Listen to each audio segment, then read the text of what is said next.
Comrade mwenna njagala mubere vigilant nnyo ku mateeka. Wiiki eri yonna ewedde tubadde tulwana n'abasajja abajja nga bambadde obukookolo nga bali mu uniform za jjaati nga tebamanyi face zaabwe tezimanyikiddwa. Muganda wange amateeka gali kiriya bwe tujja ntubasomesa ebintu ebiri mu mateeka muganda abo n'avuuka bano ebintu boogera bimanyi mu mateeka oba tebamanyi mateeka. Njagala mbazanyira katambi kano mwakawulidde kodda nenze njagala nkakuweeko ebitundu ebimu wenjagala okukuteera essira omanye nti amateeka tugamanyiiko era buli kimu kyo kitegeera.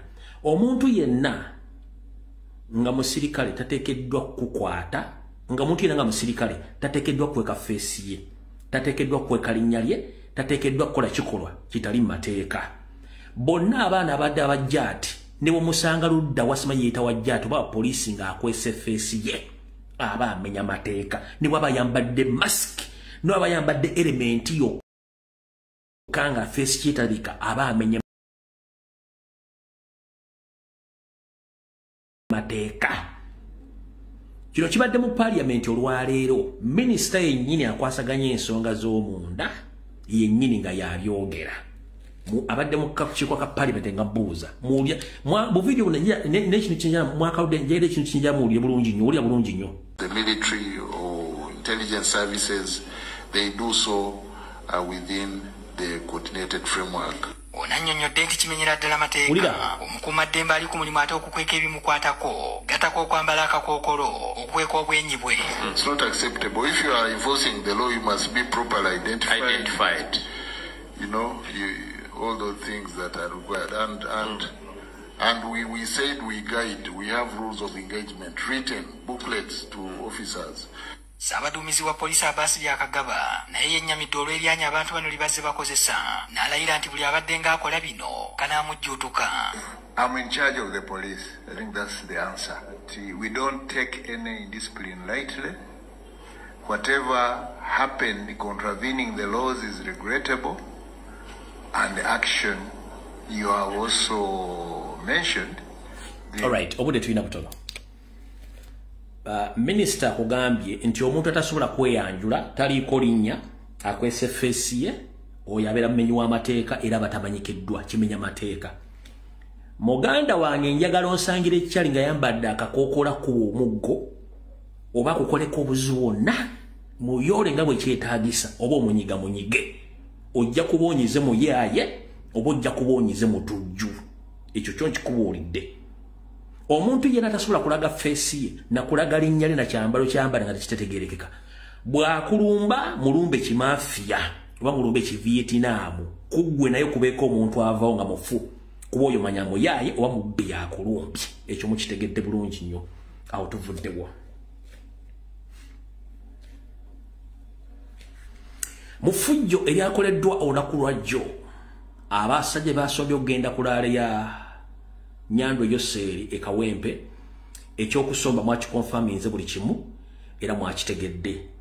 Wabula abasajja bano batuuse Kawempe babawadde ebiragiro ebisaanyaawo buli kipande kya Nalukoola ne bbaana yonna eya National Unity Platform e Kawempe.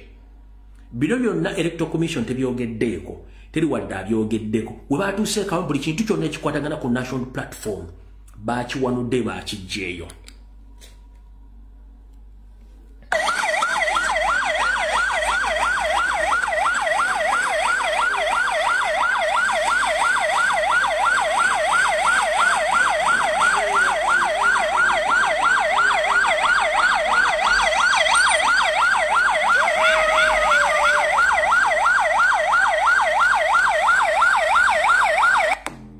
Zamutegedde bulungi nnyo.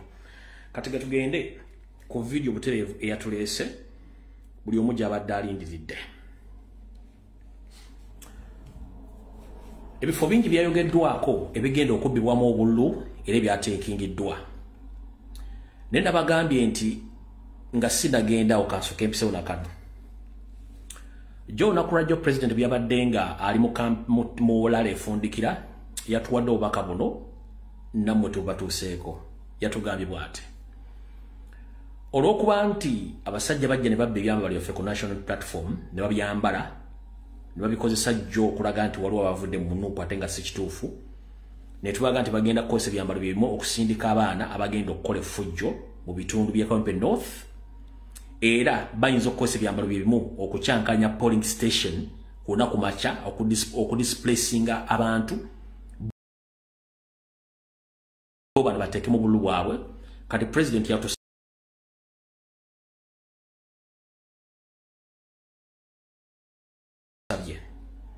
olunaku lw'enkya nakuza omwezi 13 ku polling station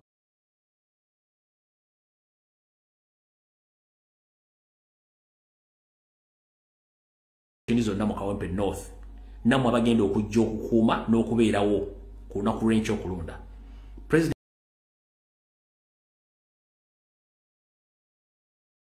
yakusabye togeza n'oyambala ekyambalo kyonna ekyefaanaganyiza ekya National Platform ne People Power omuli bereti emyufu omuli engoza National Platform omuli ovlo ne t-shirt zonna n'ekintu kyonna ekiriko ekifaananyiza ekintu National Platform ekimyufu. Yakusabye olw'ensonga twagala kwawula emmamba ku miguya. Nkiddamu twagala kwawula emmamba ku miguya.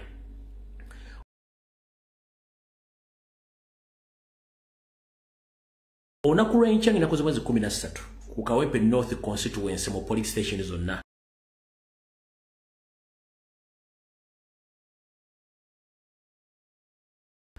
Wosangira omuntu yenna nga ayambadde ekintu kya National Platform oba People Power,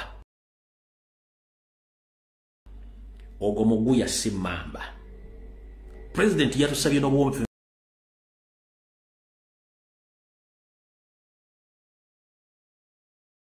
agati yayagala twawule ku bantu bagenda otusigamu n'abadde bagenda okukola effujjo. Yakugambye yenna amugoberera n'agoberera ekibiina kya National Platform People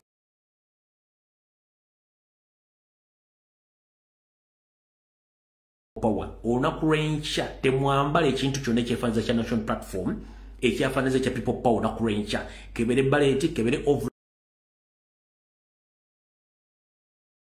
kebere t-shirt omuntu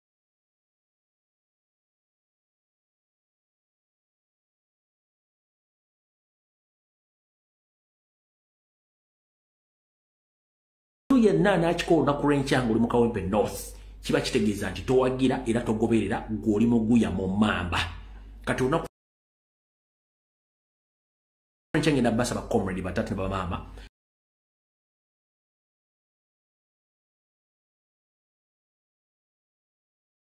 for the first time in Ugandan history, please temwambala kintu kyonna kyefaananiza kala myufu. Njagala tubeere mulinga tufa